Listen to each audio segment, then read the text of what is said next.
welcome to Healthcare IT Today. I'm Colin Hung, and we're going to explore some pretty interesting topics today with Keith Florance, Senior Vice President and General Manager of Payers here at Clarify Health. We're going to be talking about machine language, automation, payers and providers, and of course, how we can help improve healthcare overall for patients. Keith, welcome to the program.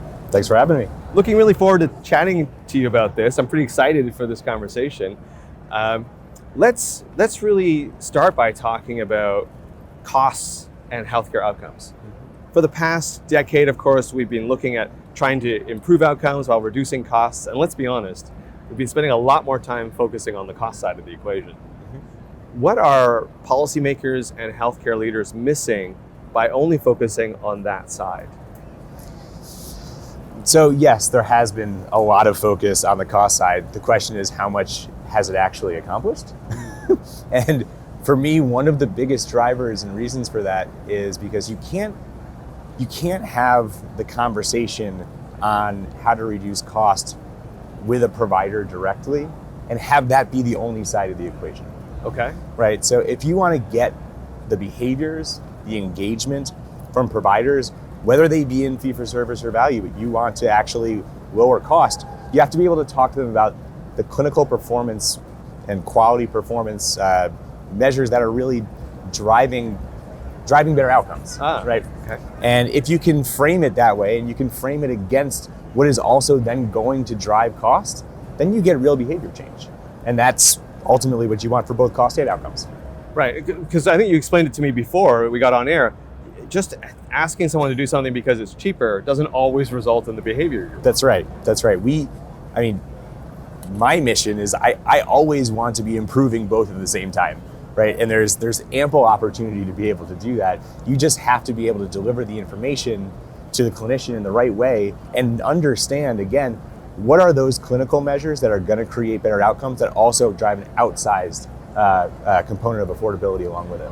Right, because people aren't slot machines, right? You don't just plunk money in and get the results. Mm-hmm. There is an intrinsic motivation to help people. There's other ways that you can encourage, and I agree with you. I think that's what's been missing by only focusing on the cost side of that equation. Absolutely. Yeah. So let's talk. You brought it up. Let's talk about a little bit around this whole conflict, if you will, or the transition from, of course, a fee-for-service model and the value-based care model. I think in general, people agree the fee-for-service model is not sustainable, it's not tenable, and yet the momentum and the movement towards value-based care has been very slow, despite the incentives and the encouragement.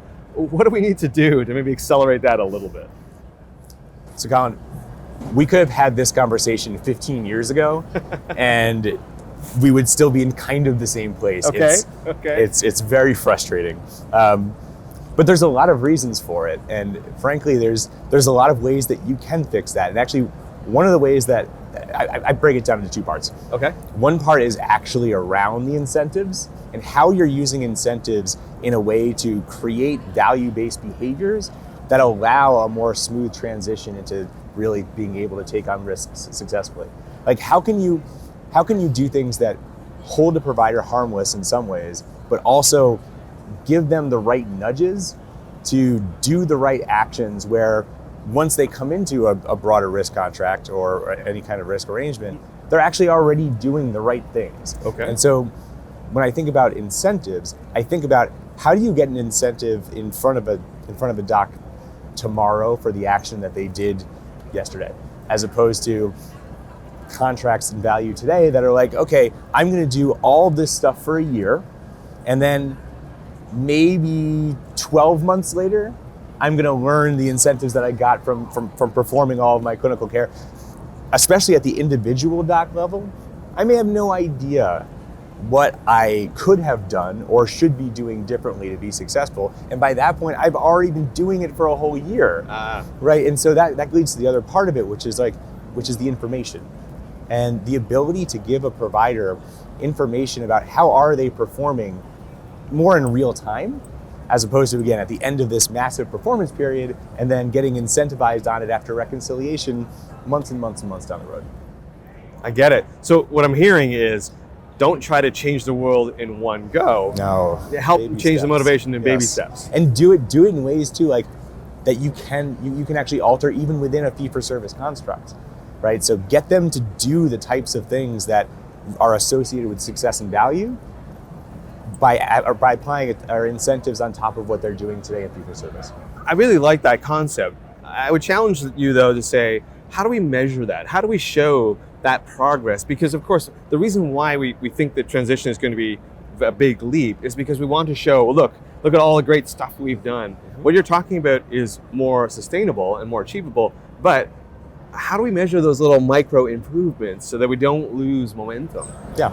Well, I mean, you aggregate them and you show them through reporting and through actual engagement with the doctors on what, like, the actions that they're taking and how those are driving the incentives. But to the point we made in the very first question, there's the components around cost and incentives, and there's also the components around outcomes and quality. Okay. And again, being able to use the incentives and show how they link back to the outcomes and quality as well, that's the game changer for you. And you can see that over time, and you can measure it over time to show them, here is how your performance has changed. Here is how that would link to risk in the future as well. Let's change topics a little bit on you. I would say probably about 5 years ago when we were looking at these kinds of shows, the words AI, machine learning, ML, automation, they were sprinkled like pixie dust over everything. Everyone had it, everyone was using it. But I really think it's only been this year where we've really seen some tangible results from the proper application of these technologies. And we're seeing these technologies in both the clinical side and the administrative side. In your opinion, what are some of the pain points that we really should be using these technologies to address in healthcare? Well, I mean, the way that we think about that at Clarify is we have massive amounts of claims data. We have massive amounts of enrichment data, supplemental data that goes along with that as well.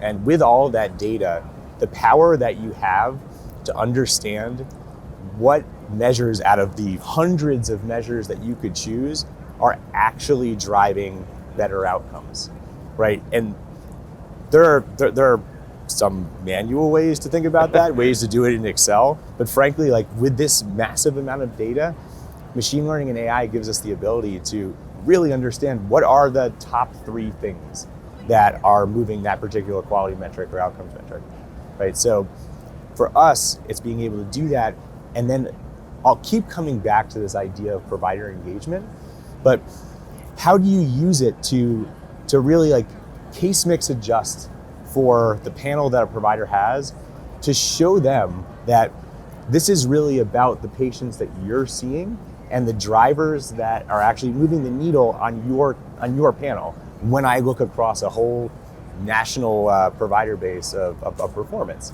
And so it's both being able to identify those drivers and then being able to deliver it to a provider in a way where they can consume it. But without using the MLAI parts, we can't really get a bead on understanding what are those measures. Let's dive into that for a minute. Tell us a little bit about what Clarify Health does, because one of the big things that I hear when I look at your company is that you're really breaking down the barriers between payers and providers and really trying to motivate change in the industry. Tell us a little bit more about how you're doing that. Yeah. So, I mean, one of the things is what we just talked about, the fact that we have this national data set of all the performance across providers on nearly every patient in America. Okay. So what we're able to do, let's say you're a payer, right? You only have your own claims data to understand your member population. If you're a health system, you only have your own clinical data from your EHR systems. But we've been able to stitch all of this together. So when you have a new member, for instance, you have a better understanding of where that member is coming to you with, right? You have a better understanding of if you actually are not even a payer or a health system at all, and this is the first time someone's coming to you, we can actually tell you about that full patient journey. And then we can cohort that patient's journey along with others that are similar to be able to tell a provider again, how is their performance stacking up against others that see these types of patient journeys as well. So in the past, you would have folks at a payer organization or at a provider organization doing manual queries across hundreds of different data sources to try to understand this stuff. But what we've done by being able to grant software access for real users to be able to harness the power of all of that data across all of those sources, it's really magic, frankly, being able to take that and then, like, I will keep coming back to it again, but being able to use it to identify where you have unwarranted variation in care, and then being able to communicate it back to the provider so that they understand how to perform better in a value-based context. Keith, I want to thank you for being on the program, and I hope that a year from now, when we get back together again, that we're going to be talking about all these amazing progressions towards value-based care that we're not seeing today. I would love that conversation. And before we go, where can people go to find out more information about Clarify Health? I think you just go to our website, clarifyhealth.com. This has been Colin Hung at Healthcare IT Today. Check us out at healthcareittoday.com, where you can get some amazing resources and insightful articles. Plus, head on over to Twitter and follow us at #HITSM. I'm Colin. Thanks for being here.